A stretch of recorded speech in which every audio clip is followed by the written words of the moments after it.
V Kamniku so se že večkrat zadrževali odrasli ljudje, ki so otroke z lažmi in bomboni vabili v svoje avtomobile ali pa jih fotografirali. Konec novembra lani pa so v dekliškem stranišču osnovne šole Frana Albrehta zasačili odraslega moškega. O tem so obvestili policiste in kriminalista, ki so moškega takoj našli in ga pridržali. Mislila sem, da je šola da si not lahko vajen, in pol, ko sem slišala, da je bil neki moški klenot, sem to skrbela že za ceste, ki je mlajša. Ja, na začetku sem si mislila, da ne morem biti dotakljiv, recimo da mi nič ne more, ker sem dobro vzgojena, ne.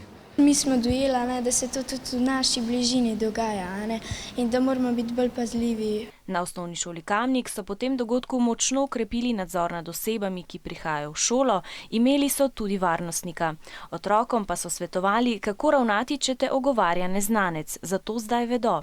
Izogibamo se temnim krajem, s prijateljcem gremo skupaj posode, nikoli nismo same. Če jih odrasla oseba, ki jo ne poznajo, vabi v avto in ponuja neke reči, ali pa jim celo reče, da je bila dogovorjena z njihovimi starši, naprimer, da jih pelje domov ali kakorkoli, da naj se na to ne odzovejo.